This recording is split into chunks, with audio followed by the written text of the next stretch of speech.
Oui, on s'entend. Parce qu'ils ont cette capacité depuis plusieurs années à être très performants sur les rucks, et notamment sur le contest. La blessure de Mathieu est quand même une force en moins dans ce secteur pour le Loup. Hein.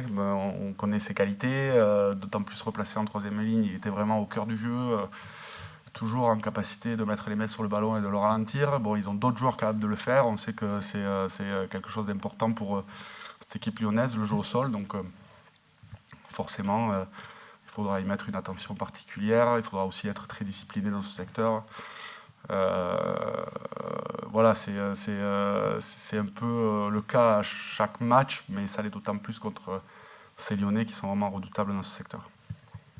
Oui, bien sûr. Bon, après, ils ont fait quand même une grosse perf au Racing la semaine dernière. Dans les 10 dernières minutes, ils ont 2 ou 3 occasions de l'emporter. Malheureusement, comme toutes les équipes qui doutent un petit peu, si tel est le cas, ils ont pas su saisir l'opportunité, mais on voit bien que c'est une équipe avec un potentiel énorme qui, quand ça veut sourire, est très très très difficile à battre et à manœuvrer. Donc voilà, évidemment, on le répète week-end après week-end, mais on sait que ce sera compliqué samedi.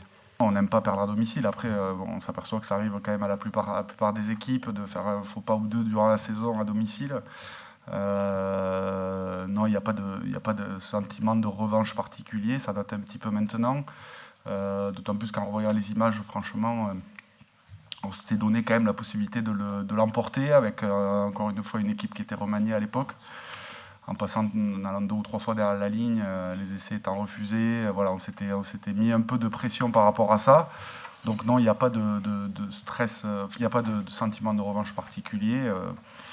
Juste voilà, continuer à faire monter en compétence l'ensemble de notre groupe, à développer cet esprit de groupe qui est primordial au cœur de l'hiver pour pouvoir bien préparer la fin de saison. Oui, c'est bien. Après, tous les week-ends, c'est un tournant de la saison. À chaque fois, on essaie de se trouver des bonnes raisons pour rendre le match exceptionnel.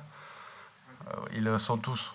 Voilà, la réception de Pau, alors qu'ils étaient allés gagner à Lyon, c'était aussi un peu un tournant de la saison. Là, à Lyon, ça va être un tournant de la saison. Si on fait résultat à Lyon, on va jouer contre La Rochelle qui sera juste derrière nous, ce sera un tournant de la saison, et ainsi de suite, match après match. Thomas avait recommencé un petit peu l'entraînement la semaine dernière, il a recommencé doucement la semaine dernière, il s'entraîne normalement cette semaine, donc il postule pour le match à Lyon. Voilà, comme je l'ai dit précédemment, on a récupéré pas mal de monde ces 3 dernières semaines, donc on est quasiment à plein, mis à part 2-3 bobos, 2-3 blessures plus ou moins longues encore à régler. Il y a Romain qui recommence à toucher un peu le ballon, à faible intensité évidemment, sans contact, mais qui retrouve le terrain. Enfin voilà, on a pas mal de joueurs qui rentrent. Et Pita qui revient, bon, voilà, on connaît Pita, hein, on sait qu'il est capable d'enchaîner un certain nombre de matchs, mais qu'il a aussi besoin de temps de récupération. C'est un joueur qui ne s'économise pas, que ce soit en attaque ou en défense, qui met beaucoup d'énergie, et du coup il a aussi parfois besoin de récupérer, mais bon, on est très content de l'avoir de nouveau en pleine position de ses moyens.